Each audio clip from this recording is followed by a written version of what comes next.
సమూహ సభ్యులకు మీ మాధవీలత నమస్సులు. లలితా సహస్రనామ భాష్యాన్ని ఆదరించిన అందరికీ నా హృదయపూర్వక ధన్యవాదములు. నేను ఈ రోజు నుండి శ్రీమద్ భాగవతాన్ని రోజుకొక భాగం చదవబోతున్నాను. దీనిని కూడా మీ అందరూ అలానే ఆదరిస్తారని, శ్లోకాలలో ఎక్కడైనా ఉచ్చారణ దోషాలుంటే మన్నిస్తారని ఆశిస్తున్నాను. ముందుగా ఉపోద్ఘాతం. యమునా నదీ తీరాన బృందావనంలో కృష్ణుని బాల్యలీలలు భాగవతంలో విపులంగా వర్ణించబడ్డాయి. వెన్న దొంగగా, గోపాల బాలకునిగా, గోపీజన మానసచోరునిగా, నందగోకుల సంరక్షకునిగా బాలకృష్ణుని చేష్టలు, తల్లికి తన నోట సకల భువనాలు చూపిన లోకాదినాథుని స్వరూపము, గోవర్ధన గిరిధారిగా కొండనెత్తిన వాని మహిమ, ఇవన్నీ శ్రీకృష్ణావతారం కథలో ముఖ్యమైన విశేషాలు. కృష్ణుడు తమ నుండి దూరమైనప్పుడు గోపికలు పడే వేదన భక్తి భావానికి సంకేతంగా వర్ణిస్తారు. భగవంతుని లీలామృతంగా, శరణాగతులైన భక్తుల గాథగా, భక్తి యోగాన్ని చాటి చెప్పే ప్రాచీన గ్రంథంగా ప్రసిద్ధి చెందిన శ్రీమద్ భాగవతం పుట్టుకకు కారణం ఇదే.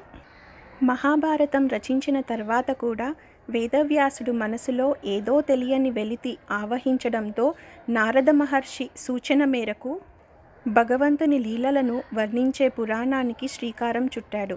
అదే శ్రీమద్ భాగవతం. భాగవతం లేదా భాగవత పురాణం లేదా శ్రీమద్ భాగవతం. ఇది హిందూ సంప్రదాయంలో, సాహిత్యంలో, ఆలోచన విధానంలోనూ ముఖ్యమైన స్వభావం కలిగిన ఒక పురాణం. భగవంతుని లీలామృతంగా, శరణాగతులైన భక్తుల గాథగా, భక్తి యోగాన్ని చాటి చెప్పే ప్రాచీన గ్రంథంగా ప్రసిద్ధి చెందింది. ప్రధానంగా కృష్ణుడి లీలలు, శ్రీహరి అవతారాల గురించి ఈ గ్రంథంలో ఉంటాయి.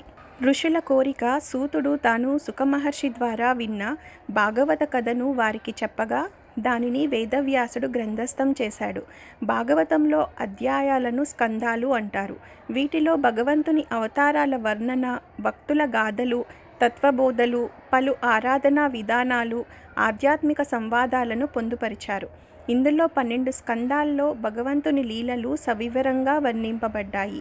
భాగవత రసామృతాన్ని పానం చేసిన వారికి మరేవి రుచించవు. వైష్ణవ సిద్ధాంతాలలో వేదాంత సూత్రాలకు భాగవత పురాణమే సహజమైన వ్యాఖ్య. అందుకే దీనిని వేదాంత సారం అంటారు. భాగవత పురాణం సంభాషణల రూపంలో సాగుతుంది. ఒక ముని శాపం వల్ల 7 రోజుల లోపు మరణిస్తానని తెలిసిన అభిమన్యుడి కుమారుడు పరీక్షిత్ మహారాజు తన విధులను త్యజించి జీవి అంతిమ లక్ష్యాన్ని తెలుసుకోవాలని భావించాడు. అదే సమయంలో తన అపార జ్ఞాన సంపదను ఎవరికి బోధించాలో తెలియక మంచి శిష్యుడి కోసం వెతుకుతున్న సుఖమహర్షికి పరీక్షిత్ మహారాజు ఎదురుపడటంతో ఆయనకు భాగవత కథలను బోధించడానికి అంగీకరిస్తాడు. ఈ సంభాషణ విరామం లేకుండా 7 రోజుల పాటు కొనసాగింది. ఈ వారం రోజులు రాజు నిద్రాహారాలు లేవు. నిత్య సత్యమైన భగవంతుని గురించి తెలుసుకోవడమే జీవి అంతిమ లక్ష్యమని శుకుడు వివరించాడు. ఓం నమో నారాయణాయ. శ్రీమదాంధ్ర భాగవతం 1వ భాగం. శుక్లాంబరధరం విష్ణుం శశివర్ణం చతుర్భుజం ప్రసన్నవదనం ధ్యాయేత్ సర్వ విఘ్నోపశాంతయే అగజానన పద్మార్కం గజానన మహర్నిశం అనేకదంతం భక్తానాం ఏకదంతముపాస్మహే. వ్యాస భగవానుడు ఈ దేశమునకు చేసిన సేవ సామాన్యమైనది కాదు. ఆయన మహోత్కృష్టమైన సేవ చేశారు.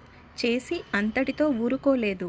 అల్పాయుర్దాయం కలిగి అనారోగ్యంతో ఉంటూ బుద్ధి ఎప్పుడూ కూడా అర్ధకామముల యందు మాత్రమే తగిలి ఉండే సామాన్య జనులు కలియుగంలో వేదములను 4 చదవటం దుస్సాధ్యమనే బుద్ధి చేత వ్యాస భగవానుడు వేదరాశిని 4గా విభాగం చేశారు. ఆయన వేదరాశినంతటినీ ఋగ్వేదము, యజుర్వేదము, సామవేదము, అథర్వణ వేదము అని 4 భాగములుగా విభాగం చేశారు. వేదంలో పూర్వభాగం అంతా మనం ఆచరించవలసిన విధి విధానములను గురించి, మనం ఆచరించిన విధి విధానముల వలన మనం పొందే ఇహలౌకిక పారలౌకిక సౌఖ్యములను గురించి వివరిస్తుంది. ఉత్తర భాగం అంతా కూడా మళ్ళీ మనం ఒక అమ్మ కడుపులో ప్రవేశించవలసిన అవసరం లేకుండా ఇదే తుట్టతుద జన్మ చేసుకోవడం కోసమని ఏ జ్ఞాన సముపార్జన చేయడం చేత మనకు కైవల్యం లభిస్తుందో దానిని గురించి తెలియచేస్తుంది. జ్ఞానాత్ కేవల కైవల్యం. జ్ఞానం చేత మాత్రమే కైవల్యం లభిస్తుంది. పునరావృత్తి రహిత శాశ్వత శివ సాయుజ్య సిద్ధి కొరకు ఏ జ్ఞానమును మనం పొందాలో అటువంటి జ్ఞానమును వేదము ఉత్తర భాగం ప్రతిపాదన చేస్తుంది. ఆయన తన శిష్యుడైన జైమిని చేత వేదమునకు పూర్వభాగమైన కర్మకు సంబంధించిన విషయములన్నిటికీ వ్యాఖ్యానం చేయించారు. దానిని పూర్వమీమాంస అంటారు. ఉత్తర భాగమంతా జ్ఞానమునకు సంబంధించినది. వ్యాస మహర్షియే స్వయంగా బ్రహ్మసూత్రములను రచించారు. ఈ బ్రహ్మసూత్రములనే ఉత్తర మీమాంస అని కూడా అంటారు.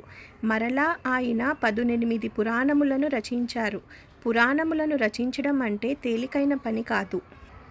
సర్గశ్చ ప్రతిసర్గశ్చ వంశో మన్వంతరాణి చ వంశానుచరితం చైవ పురాణం పంచలక్షణం.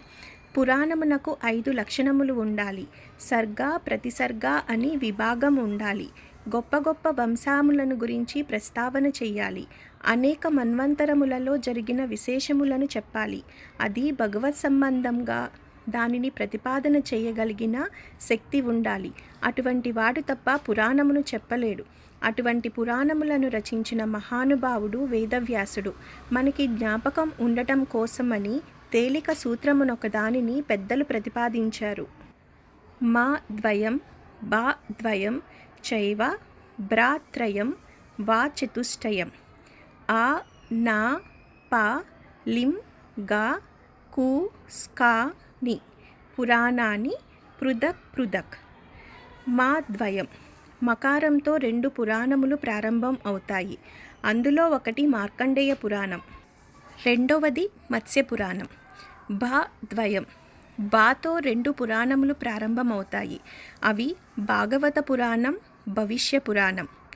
బ్రా త్రయం బ్రాతో 3 పురాణములు ప్రారంభమవుతాయి. అవి బ్రహ్మ పురాణము, బ్రహ్మాండ పురాణము, బ్రహ్మ వైవర్త పురాణము. వా చతుష్టయం వకారంతో 4 పురాణములు ప్రారంభమవుతాయి. అవి వరాహ పురాణము, విష్ణు పురాణము, వామన పురాణము, వాయు పురాణము.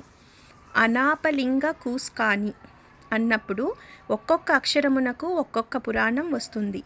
ఆ అంటే అగ్ని పురాణం, నా అంటే నారద పురాణం, పా అంటే పద్మ పురాణం, లిం అంటే లింగ పురాణం, గా అంటే గరుడ పురాణం, కు అంటే కూర్మ పురాణం, స్కా అంటే స్కాంద పురాణం.